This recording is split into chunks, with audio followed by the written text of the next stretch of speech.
Mesdames, Messieurs, chers internautes, amis téléspectateurs, bonjour et bienvenue sur votre chaîne préférée.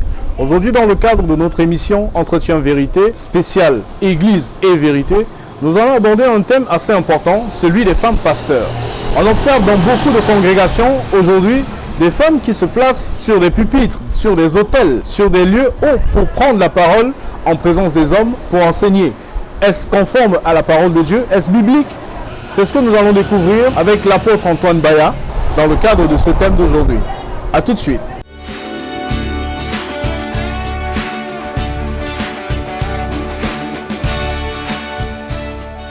Bonjour apôtre. Bonjour monsieur Elvis. Bienvenue sur notre plateau d'entretien vérité spécial Église et Vérité. Le plaisir partagé. Alors la dernière fois nous avons parlé de l'Église du Seigneur. Et pour me résumer un peu, vous aviez dit que dans l'Église du Seigneur, dont le fondement a été placé par les apôtres de Christ à travers Jésus-Christ lui-même, il n'était pas reconnu que les femmes pasteurs, que les femmes soient pasteurs à l'Église, dans cette Église-là. Les femmes n'ont pas le droit d'être pasteurs dans l'Église du Seigneur. Alors, aujourd'hui, c'est un enseignement qui est très combattu par l'Église du Seigneur. Il faut dire qu'il y a beaucoup d'autres mouvements qui le combattent aussi. On a vu, on voit même sur Internet, beaucoup d'hommes de Dieu qui partagent le même avis que vous. Mais on ne sait pas s'ils sont sur le fondement des apôtres. Parce que ce qui nous intéresse ici, c'est le fondement des apôtres. Alors, pourquoi est-ce que les femmes ne peuvent pas être pasteurs dans l'Église? Déjà, quand vous voyez autant des apôtres, il n'y a eu jamais de femmes pasteurs. Il n'y en a pas eu même un seul exemple. Parce que déjà, l'Église véritable du Seigneur a été entre les mains. À savoir, tous les apôtres, ceux qui ont marché d'abord avec Jésus, oui, comme Pierre, Jean, Jacques à Jérusalem, il n'y avait jamais de femmes pasteurs. Et hors de ça, la femme n'enseignait pas dans l'Église du Seigneur. Et ce cas à Corinthe a été évoqué au temps de Paul, qui est l'apôtre des nations, c'est-à-dire nous les païens. Paul, en son temps, a interdit même par l'Esprit du Seigneur que la femme n'enseigne pas l'Église, que la femme ne prenne même pas autorité sur l'homme. Alors maintenant, si la femme est pasteur, elle prendra forcément autorité, elle enseignera forcément l'Église. Parce que les recommandations qui sont données aux pasteurs, selon 1 Timothée chapitre 3, l'une de ces recommandations est que l'ancien, qui est le pasteur, doit être propre à l'enseignement. Ça veut dire qu'il doit être capable d'enseigner l'Église. Et il doit veiller également, parce que c'est lui qui est en fait l'évêque. Maintenant, en tant qu'évêque, il va prendre aussi autorité. Vous voyez, déjà, quand l'apôtre Paul lui fait déjà cette déclaration, il dit qu'il est impossible qu'on trouve des femmes pasteurs. Et non seulement pasteurs, mais dans tous les autres ministères qu'on voit, selon Ephésiens 4, qui parle de 5 ministères. Donc vous voyez, il est donc pas, c'est pas un débat en fait. Il ne devrait même pas avoir débat. Parce que quand vous rentrez déjà, vous regardez l'église, selon le Seigneur, cette église qui a commencé à Jérusalem, oui, selon Acte 1, verset 8, qui allait en Judée, qui allait en Samarie, et qui parcourt la terre aujourd'hui. C'est-à-dire qu'on ne peut même pas parler de femmes pasteurs dans l'église de Jésus-Christ. Ces femmes pasteurs aujourd'hui, c'est des mouvements paganistes là, c'est-à-dire les mouvements de faux prophètes, des faux docteurs qui sont venus pour égarer le peuple. Puisque Pierre a prophétisé ces hommes. Dans 2 Pierre 2, Pierre a dit que comme il y a eu parmi le peuple de faux prophètes, il y en aura également de faux docteurs qui introduiront des sectes pernicieuses. Et à cause d'eux, la voie de la vérité sera calomniée. Alors la voie de la vérité sera calomniée. Alors pourquoi est-ce que quand on regarde dans l'Ancien Testament, apôtre, on voit bien que Dieu a utilisé des femmes? Quand nous rentrons, oui, quand nous rentrons même dans l'Ancien Testament, la femme n'a jamais enseigné la loi au peuple d'Israël. C'est là il est question de prendre une posture. Le côté religieux. Oui. Voilà. Quand vous rentrez même dans le côté religieux de l'Ancien Testament, la femme n'a jamais servi dans le sacerdoce. Par contre, dans le cadre administratif, les femmes ont eu des postes. Comme aujourd'hui, la société camerounaise, les femmes ont des postes. La base, c'est l'administration. Ça n'a rien à voir avec la religion. Quand nous rentrons maintenant dans le cas religieux, oui, juif, la femme avait une tenue même spécifique. La femme ne pouvait pas ouvrir la bouche dans le temps pour prendre la Torah et enseigner la loi. Impossible. Et nous avons appris que quand on était en radio, nous avons appris par vous que l'Ancien Testament était l'homme des choses à venir. Justement, c'est pour cela que l'apôtre Paul a parfois l'habitude de dire, comme le dit aussi la loi. Par exemple, 1 Corinthiens 14, Oui. quand il parle des femmes, que les femmes se taisent dans les assemblées, car il ne leur est pas permis d'y parler, comme le dit aussi la loi. Vous voyez donc, parce que Paul, qui était docteur de la loi, connaît que dans la loi, la femme ne prenne pas la parole. Ce n'est pas maintenant dans la grâce qu'elle va venir prendre la parole. L'Esprit de Jésus a interdit également dans la grâce. Alors, l'apôtre Paul a dit qu'il interdit à la femme de parler en assemblée. Mais il a clairement également dit qu'il n'y a plus ni homme, ni femme, ni juif, ni grec. Et que le même esprit qui anime l'homme, c'est le même esprit qui anime la femme. Alors, oui, Il a clairement dit ni homme ni femme. dans le livre de Galates, que nous Oui. pouvons voir très bien, où Paul parle de quoi, Galates 4, Paul parle là dans un cadre de salut. À partir de Galates 3 à Galates 4, Paul montre que nous sommes tous un en Jésus-Christ. Donc il n'y a maintenant ni homme, ni femme, ni juif, ni grec. Vous voyez? Mais est-ce qu'il n'y a pas les Grecs en assemblée? Il y a les Grecs en assemblée. Est-ce qu'il n'y a pas les Juifs? Il y a les Juifs. Est-ce qu'il n'y a pas les hommes? Il y a les hommes. Paul ne parle pas dans un cadre physique. Paul parle dans un cadre spirituel. Les affaires disent que dans le salut, Dieu ne regarde pas le salut de la femme à part, le salut de l'homme à part, le salut du juif à part, donc le salut du grec à part. Il y a un seul salut pour tous. L'explication qui pourrait ressortir de cette parole de Paul pourrait être que Dieu n'accorde pas du salut à quelqu'un en fonction de son genre, en fonction de sa nationalité. Tout à fait. Mais par contre, dans l'église, il y a comme une forme de Oui, il y a hiérarchie. toujours les hommes. Paul ne se contredit pas. Parce que le même Paul dit dans 1 Corinthiens 11 que soyez mes imitateurs comme je le suis moi-même de Christ. Et Paul fait comprendre que Christ est le chef de tout homme, l'homme est le chef de la femme, Dieu le chef de Christ. Pourquoi maintenant on voit encore l'homme le chef de la femme? Paul le ressort. Donc ici maintenant Paul parle de l'ordre de l'assemblée. Quand les hommes, les femmes sont assis, la femme a une tenue, elle a l'attitude qu'elle doit adopter, Oui. que la doctrine lui communique à elle, et l'homme également a aussi sa tenue, l'attitude qu'il doit adopter quand il est en assemblée, parce que l'Esprit de Dieu est présent pour veiller à cela. Donc voilà de quoi il s'agit. Et dans cela, on ne voit pas la femme dans l'église du Seigneur prendre cette posture d'enseignante et se tenir à enseigner l'église du Seigneur. Non, tout mouvement qu'ils le font, c'est des mouvements perdus. Satan qui conduit, l'Esprit de Jésus n'est pas dans un pareil milieu. Alors, j'ai parcouru Internet une fois sur mon mur Facebook. Je suis tombé sur la vidéo d'une femme qui se fait appeler pasteur Patricia et qui justement parlait de la femme pasteur. Et elle disait, elle expliquait le passage de Paul comme étant celui qui a été altéré. Et elle dit que Paul a dit lui que c'est lui Paul qui parlait, c'était pas une parole qui venait de Jésus, c'était une parole qui venait de lui Paul. Parce que, d'après son explication, à l'église d'Éphèse, puisqu'il s'adressait à son fils Timothée, il y avait des problèmes. Il y avait un esprit de Jézabel qui régnait dans la ville d'Éphèse et qui faisait en sorte que les femmes, dans l'église de Corinthe, autant pour moi, et qui faisait en sorte que les femmes étaient autoritaires. Et cette autorité-là, elles avaient tendance à vouloir l'imposer à l'église et donc sur les hommes. Et donc elle a parlé, elle explique le passage de Paul comme étant, disant que Paul voulait par exemple dire, demander à la femme de ne pas faire mauvaise utilisation de son autorité. D'après ce qu'elle dit. Est-ce que c'est exact? Non, mais vous devez comprendre seulement que cette femme, c'est quelqu'un qui n'a rien à voir avec ce que Paul a dit. Paul a dit, je ne permets pas à la femme d'enseigner ni de prendre l'autorité sur l'homme. Point. Qu'elle demeure dans le silence. Est-ce qu'on a interprété les écrits de Paul? Paul a été clair dans 1 Timothée chapitre 2, verset 11. Clair là-dessus. Maintenant, quand nous regardons, Pierre même a dit dans ses épîtres que c'est ainsi que beaucoup de personnes lisent les écrits de Paul et tordent le sens pour leur ruine. Parce qu'elles sont mal affermies, comme cette femme. Parce qu'elle est mal affermie et qu'en réalité, elle est née pour faire ce qu'elle fait. Donc, elle va que défendre cette cause. Mais la cause de la vérité est là. Vous regardez que pourquoi Jésus maintenant, quand il parle à l'une des églises de l'Apocalypse, il parle de la femme Jézabel.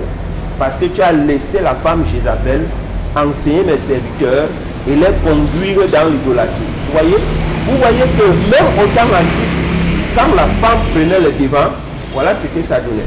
Quand nous rentrons dans le jardin, au temps d'Adam, Adam qui est le premier homme, ce n'est pas Ève qui reçoit la parole, qui reçoit les instructions. Dieu dit à Adam de garder le jardin, de le cultiver. C'était lui le gouverneur du jardin, ce n'est pas la femme. Quand la femme a pris la parole, le péché est entré. C'est de la même façon que l'apôtre Paul instruit pour dire que si la femme reprend encore la parole dans l'église, le péché va encore réentrer. Et Christ ne va pas mourir une seconde fois pour racheter l'église. C'est pour cela qu'il est interdit que la femme prenne les devants dans l'église Seigneur pour enseigner l'église. Tout mouvement qu'il le fait n'est pas de Dieu. Dieu n'y est pas, le Saint-Esprit n'y est pas. Alors, dans ce milieu. Apôtre, j'aimerais comprendre quelque chose. En fait. Pourquoi cette hiérarchie? Pourquoi vraiment cette hiérarchie? La femme peut prier. La femme peut prophétiser. Je vous demande, il faut que vous me confirmiez, parce que la femme peut prier. Tout à fait. La femme peut prophétiser. L'apôtre Paul a répondu à ces questions. Oui. Dans 1 Corinthiens chapitre 11, Paul dit, si la femme prie ou prophétise, la tête découverte, oui, et déshonore son chef. Qui est son chef? L'homme. N'est-ce pas vrai? Donc la femme peut prier, la femme peut prophétiser. On a vu également dans Actes des Apôtres, chapitre 21, les 4 filles de Philippe qui prophétisaient, qui donnaient les messages, qui prophétisaient. La prophétie en est une chose. La prophétie est un message instantané, stimulé par le Saint-Esprit. Et l'enseignement en est une autre. L'enseignement en est une autre chose, parce qu'on enseigne avec son intelligence entièrement, c'est-à-dire sous la lumière de la parole et du Saint-Esprit.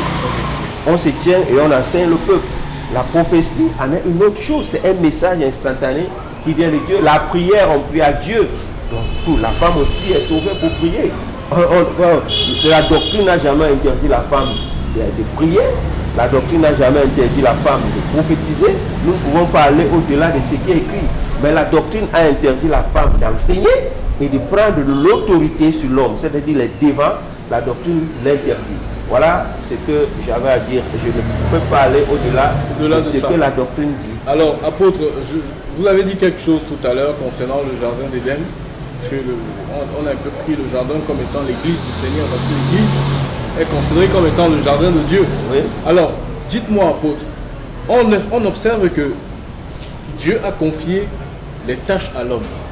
Dieu a confié la gouvernance à l'homme. Le jour où la femme a pris le volant, le péché est entré dans le monde. Mais quand Dieu est revenu pour appeler, il n'a pas appelé Ève, il a appelé Adam. Et quand il a fallu qu'il punisse, il a commencé par punir Adam. Est-ce à dire que Dieu frappera tous ces hommes-là qui coignent les femmes pasteurs? Tout à fait. Tous ces hommes, ils rendront compte des péchés qu'ils sont en train de commettre aujourd'hui. Ils vont rendre compte. Ça, c'est une réalité. Puisque Jésus lui-même a parlé aux différentes villes. Il a dit que chacun rendra compte de tout ce qu'il est en train de faire aujourd'hui. Vous voyez que ces mouvements qui s'élèvent aujourd'hui et qui se font des noms et qui établissent des femmes, d'abord c'est des mouvements, ce n'est pas l'église du Seigneur Jésus-Christ. Mais comme ils ont choisi la voie du paganisme, oui, comme ils ont choisi la voie de l'égarement, de l'erreur, l'apostasie pour discréditer la vérité, ils rendront compte au Seigneur qui est le chef de l'église. Tous ces hommes qui se sont assis et qui ont mis les femmes devant, rendons compte. Ils sont là nombreux aujourd'hui avec des mouvements où des foules sont derrière eux. Non, Dieu n'est pas un Dieu qui se laisse flatter par des foules. Dieu, c'est la vérité. Au jour de Noé, combien de personnes furent sauvées à travers le déluge? 8 seulement. Mais il y avait des milliers de personnes sur la terre. Tous ont été détruits par l'eau du déluge. Alors en ce temps, ce n'est pas parce qu'un mouvement a beaucoup de personnes que Dieu est dans ce milieu. Non. Dieu est là où il y a la vérité. Même s'ils sont des myriades et des myriades, tous seront pour l'égarement. C'est comme ça, Dieu est un Dieu de principe. Dieu ne se laisse pas guider, c'est Dieu qui guide. C'est ainsi, c'est ça la vérité en fait. Alors tout à l'heure vous avez parlé des 5 ministères. Quels sont les 5 ministères? Les 5 ministères selon Éphésiens 4, la parole nous démontre clairement que Christ est monté, il a fait des dons aux hommes. Il a donné des hommes comme apôtres, prophètes, docteurs, évangélistes et pasteurs pour le perfectionnement des saints en vue de l'œuvre du ministère. Voilà les 5 ministères. Il n'y a pas de femmes. Il n'y a pas de femmes, il ne peut même pas en avoir. Pourquoi? Parce que tous ces ministères édifient l'Église. Et quelque part, lui-même dit que l'évêque doit être mari d'une femme. Oui, l'évêque doit être mari d'une seule femme. C'est ce qui est écrit dans les recommandations, les qualités d'un évêque, les caractéristiques d'un évêque. Mais vous n'allez pas voir où on parle d'évêque femme, parce qu'il n'y en avait pas. Mais après, on a vu dans l'Ancien Testament Myriam qui se plaignait du fait que est-ce que c'est seulement à Moïse que, que Dieu parle? Myriam qui oui, se plaignait. oui, est-ce que Dieu a été donc d'accord avec la pensée de Myriam? Myriam s'est levée pour... Parce que c'est l'esprit là en réalité qui anime les femmes aujourd'hui. Elles disent que mais est-ce que c'est seulement à Moïse que Dieu parle? Elle aussi, elle prophétise. Donc, elle peut parler au peuple. Et elle s'est levée pour aller murmurer contre Moïse. Dieu l'a frappé de lèpre. Ah bon? Oui, Dieu l'a frappé de lèpre pour dire qu'elle ne devrait pas parler à son serviteur. Dieu a dit que lui, quand il suscite des prophètes, il peut les parler par des sons, des visions. Mais Moïse, il le parle face à face. Comment elle peut se lever pour aller parler contre Moïse? Parce qu'elle se disait que, oh, elle reçoit des messages de prophétie et qu'elle libère maintenant, elle peut aller se tenir devant le peuple. Depuis ce temps même, l'Ancien Testament, Dieu n'a jamais permis cela. Donc, pour finir, apôtre, on sait que la femme ne parle pas en assemblée, donc la femme n'a pas le droit de prendre autorité sur l'homme. Oui. Donc, il est question, on comprend ici qu'il est question d'une autorité quand on est en assemblée. Une autorité de quand la parole l'Église du Seigneur est rassemblée, oui. il y a une autorité, le corps est formé. Oui. Il y a la tête qui est Christ, il y a le corps qui sont les différents frères et autres. Et donc, Dieu est le chef de Christ, Christ est le chef de l'homme et l'homme est le chef de la femme. Oui. C'est biblique, vous dites. C'est la parole, 1 Corinthiens 11.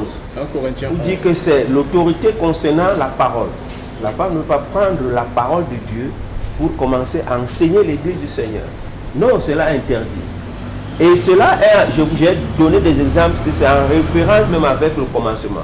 Parce que Paul avait toujours l'habitude de traiter certains problèmes rentrant d'abord au commencement, parce que c'est des choses spirituelles. Oui.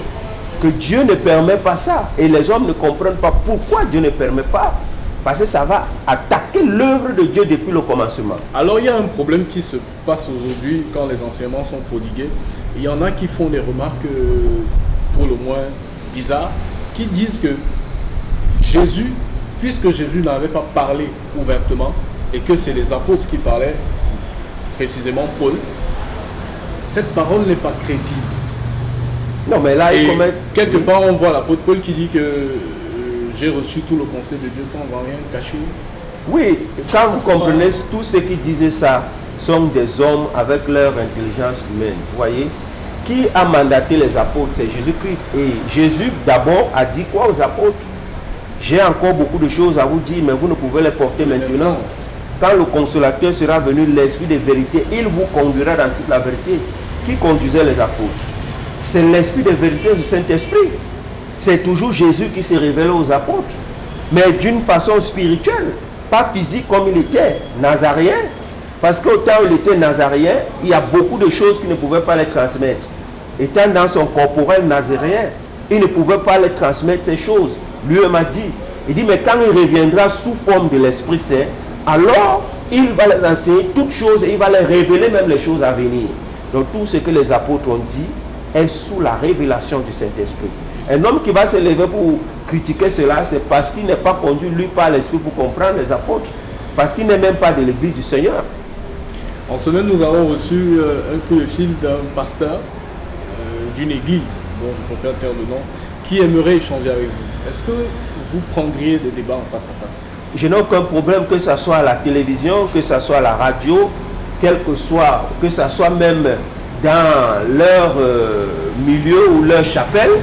Moi, je suis disposé, je suis disponible d'y être là et de débattre ou bien de transmettre ce que j'ai comme connaissance dans la parole. Merci beaucoup, apôtre, et merci d'avoir répondu présent à notre appel.